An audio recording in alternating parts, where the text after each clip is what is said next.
Joining us now is Sara Nelson, President of the Association of Flight Attendants CWA Union. Happy New Year and good morning, Sara. I want to begin with the latest CDC guidance. Let's start with the latest guidance from the CDC. Cut 10 days to 5 days, the quarantine period. Have a listen to CDC Director Rochelle Walensky on Wednesday. It had a lot to do with what we thought people would be able to tolerate.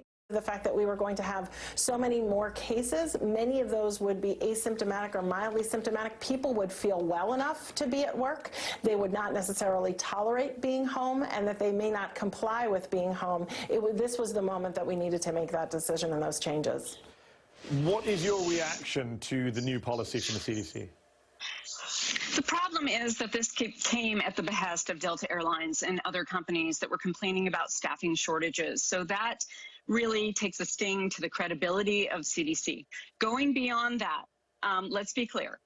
What Director Walensky said is accurate. There are some people who are asymptomatic, who feel better, and who can test negative and could get back into the workforce, and that could happen after 5 days. But what we know from what she's saying is that there will be people who are still infectious, and the airlines and other companies are going to be pushing people to come back to work before they are ready, before they feel better. And we don't have a test component added onto this. So we're really encouraging the airlines to go above and beyond that minimal guidance from the CDC, because if we continue to go with this, we know we're going to be sending infectious people back into the workspace, onto our planes, into our communities. We're going to extend this pandemic.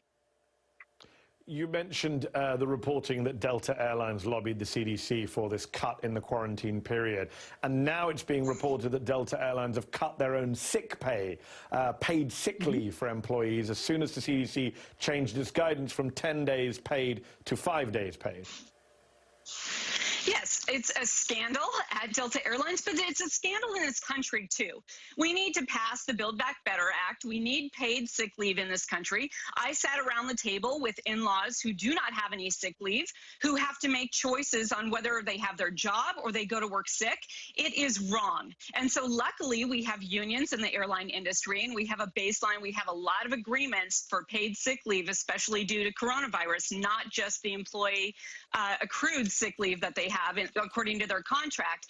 Delta Airlines does not have a union, and so they are going to push people with discipline. They are going to push people with this strain of saying we're not going to pay for your time out to get better, and it is going to push people back into the workforce and onto our planes when they're still infectious. Yeah. We are going to have long-term pain from this for whatever short-term gain Delta thinks they're going to get out of it. I mean, I'm no PR expert, but if I ran a company called Delta in the middle of a pandemic, I'd be trying to show more concern about contagiousness, not less. Quick last question, Sara. Travelers, Americans heading home after the holidays, how worried should they be about cancelled flight staff shortages as a result of Omicron on the airlines? Look, we have people who are sick, and before the holidays started, we negotiated a lot of incentive programs to make sure that the people who are are willing to pick up more flights. They've been sort of unwilling to do that with the conflict in our skies. So there should be more crew out there who are incentivized by that, who actually are well. But let's be clear, just like the rest of the country, crews are getting infected, crews are getting sick, and this will cause a staffing shortage because of that. Yes, it will, sadly. Sara Nelson, thank you for joining me this New Year's Day. Appreciate it. Thank you, Maddie. Coming up.